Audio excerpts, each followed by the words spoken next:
Alors bonjour à tous, donc le but là de cette vidéo ça va être de faire une correction un petit peu du travail et de faire un petit point aussi sur le Kazakhstan. Donc vous allez avoir une vidéo qui va être en trois parties. Dans un premier temps je vais vous parler un peu du Kazakhstan, de sa géographie et très rapidement de son histoire. Et ensuite donc on reviendra sur Astana à proprement parler. Je donnerai les réponses aux questions que vous aurez sur la feuille également. Et enfin, je ferai un petit bilan sur Astana et sur le fait que c'est une métropole en construction. Alors déjà, le Kazakhstan, c'est un pays d'Asie centrale.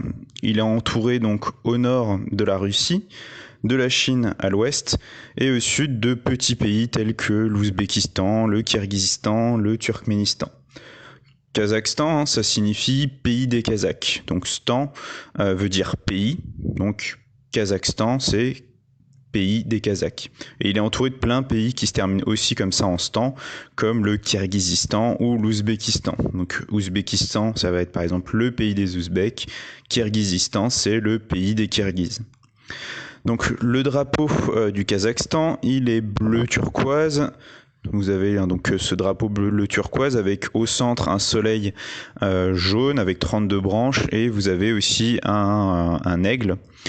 Et sur le côté, vous avez des motifs qui sont des motifs typiques kazakhs. Donc le drapeau, la couleur du drapeau, c'est en fait la couleur du dieu Tengri, qui était le dieu du ciel dans la mythologie des habitants de la région d'autrefois.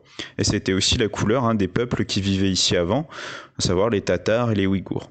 L'aigle, c'est le symbole de Gengis Khan, qui est un ancien roi mongol très célèbre, dont je reparlerai un petit peu après. Donc le Kazakhstan, c'est un pays qui est surtout composé de paysages qu'on appelle de steppes, c'est-à-dire des sortes de plaines où vous avez en fait très peu de végétation. Donc autrefois et pendant finalement très longtemps, les gens qui vivaient dans cette région, c'était des nomades et ils se déplaçaient en fonction des saisons sur leurs chevaux et avec leurs troupeaux. Donc ils vivaient dans ce qu'on appelle des yourtes, des sortes de tentes, d'accord, c'est un habitat traditionnel qu'on retrouve encore un petit peu, mais maintenant c'est plutôt quelque chose pour les touristes. Les gens se sont sédentarisés, c'est-à-dire qu'ils ont arrêté d'être nomades, notamment à partir du moment où le pays a été conquis par l'URSS, donc il y a assez longtemps. Gengis Khan, c'est un personnage très important donc pour les Kazakhs, c'est un peu un symbole national. C'est en fait un roi qui a réussi à unir toutes les tribus nomades qui vivaient en Asie centrale et qui a réussi en fait à créer un des royaumes les plus vastes qui ait existé et qui est l'Empire mongol en fait. Après lui, il va y avoir d'autres grands personnages comme ça qui vont réussir à maintenir un petit peu cet empire-là. Et il va finir par petit à petit, par péricliter, par disparaître. Donc voilà, et c'est pour ça qu'on retrouve en fait son symbole sur le drapeau. C'est un des personnages les plus importants pour les Kazakhs. Donc c'est un pays dans lequel vous allez trouver aussi donc deux chaînes de montagnes, une au sud qui sont les Tian Shan et vous allez trouver également les montagnes de l'Altaï qui sont plutôt à l'ouest et qui forment un peu la frontière avec la Chine. Et c'est des régions dans lesquelles vous allez trouver notamment pas mal de lacs de montagnes qui sont assez impressionnants. Notamment le Kaindi Lake, où vous avez une espèce de forêt en fait qui a poussé sous l'eau. Donc c'est une particularité un petit peu de ce lac-là. Donc c'est pas un pays qui est très touristique, mais c'est un pays qui commence un petit peu à attirer de plus en plus, notamment en raison de ces paysages, là. Donc c'est un pays dans lequel il y a 18 millions d'habitants. Donc il n'y en a que 67 millions en France, donc vous voyez que c'est pas énorme, et pourtant c'est le 9e plus grand pays au monde. Ça veut dire que vous avez en fait une grande partie du pays qui est finalement très très très peu peuplée. Tout simplement parce que c'est un paysage de steppe, qu'il n'y a pas forcément beaucoup de choses et que depuis longtemps ce sont des régions qui n'ont jamais été très très peuplées, parce que c'était difficile de faire de l'agriculture notamment. Donc la capitale c'est Astana, mais la plus grande ville c'est la ville d'Almaty qui se trouve au sud du pays. Alors, Astana, c'est une ville qui vient d'être renommée en fait Nur-Sultan. En réalité, j'aurais dû changer le titre, c'est Nur-Sultan, le nom de la ville maintenant. Donc elle a été appelée comme ça en l'honneur de l'ancien président dictateur, parce qu'en fait c'est quelqu'un qui avait tous les pouvoirs, même s'il était officiellement président, donc qui s'appelait Nur-Sultan Nazarbayev, qui vient donc de démissionner, et c'est lui qui est en grande partie à l'origine de la ville, et qui a décidé d'en faire la capitale. Autrefois, la capitale, c'était Almaty. Au départ, la ville, elle s'appelle Akmola. C'est une petite ville au nord du pays qui est en plein milieu des steppes. Il n'y a pas grand-chose, hein. C'est une zone où le climat est quand même assez difficile, hein. En hiver, vous avez des températures qui peuvent tomber à moins 40 degrés. Et en été, ça peut monter jusqu'à 40 degrés, même si en réalité, il fait souvent finalement pas très très chaud. Et vous avez énormément de vent dans la région, puisque vu que vous n'aviez aucune montagne autour, bah, finalement le vent il balaye facilement un petit peu tout ça.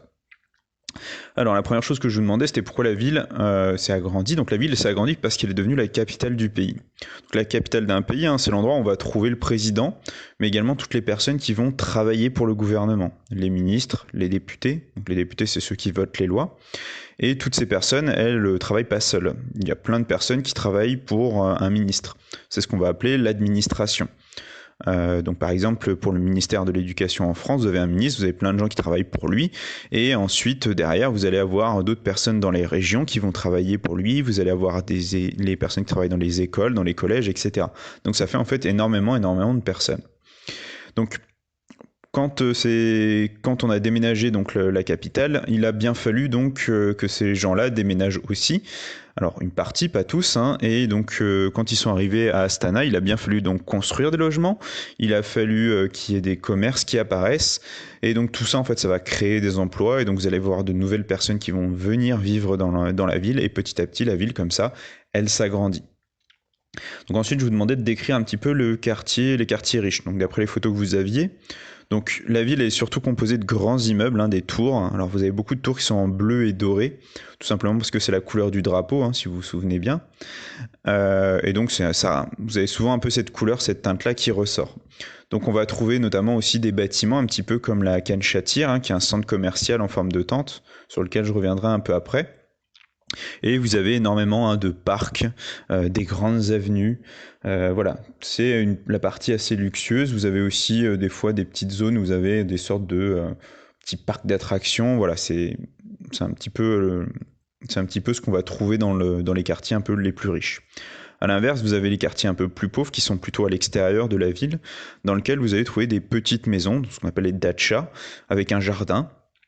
Et ce sont souvent des maisons qui sont en assez mauvais état, dans lesquelles vous n'avez pas l'eau courante et où les conditions de vie ne sont pas forcément idéales. Vous n'êtes pas relié par une route, donc c'est souvent des routes en terre.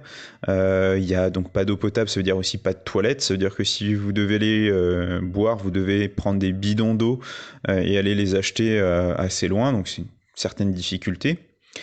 Et ce sont des quartiers qui sont menacés de destruction, puisque la ville a pour objectif de devenir une ville qui attire les gens, une ville assez riche, et donc elle cherche à détruire ce genre de quartier pour construire des logements qui vont être un petit peu plus luxueux, et pour donner une meilleure image de la ville, notamment. Donc c'est des quartiers qui sont menacés de destruction.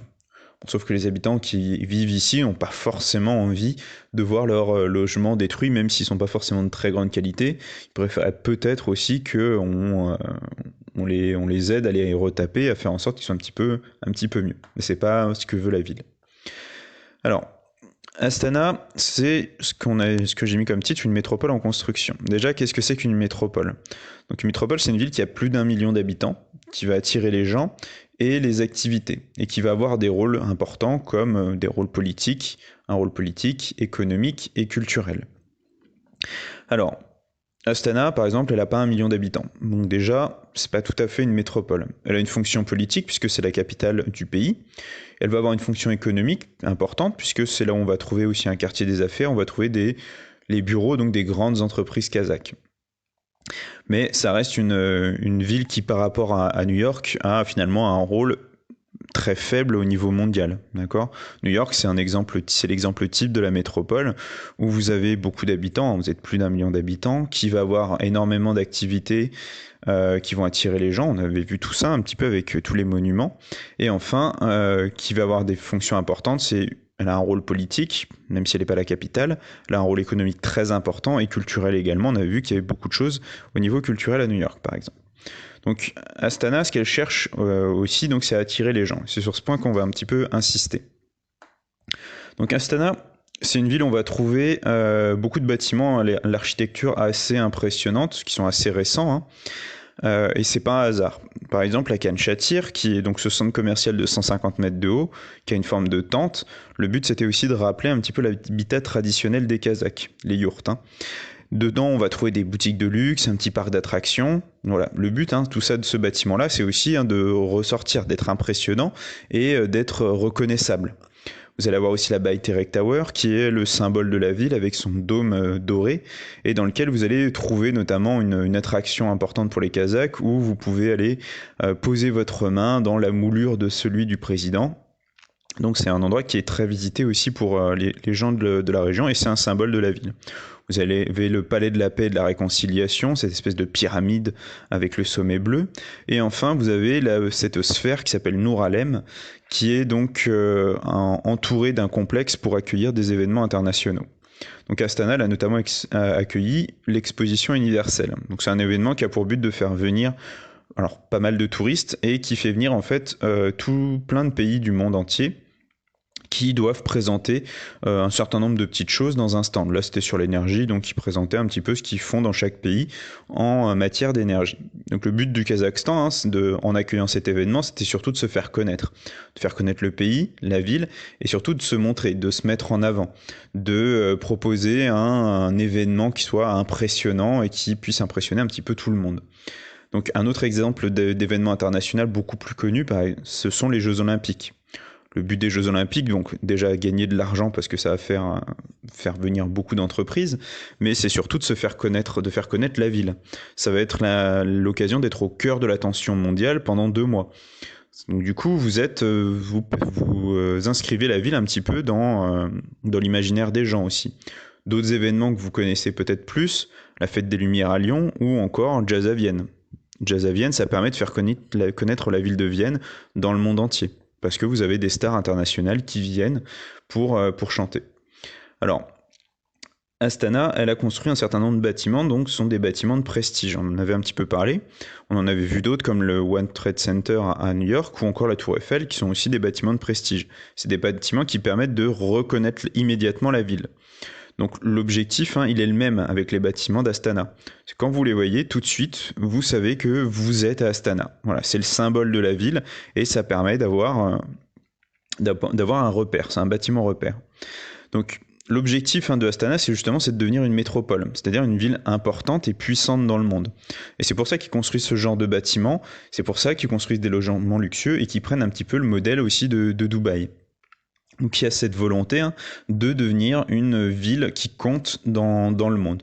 D'où l'architecture assez impressionnante. Ça montre un petit peu la puissance et ça montre cette volonté de devenir une ville qui compte. Voilà. Alors après, je vais vous laisser quelques images prises en drone de la ville d'Astana pour que vous ayez un petit peu une vision de ce à quoi peut ressembler la ville dans son ensemble.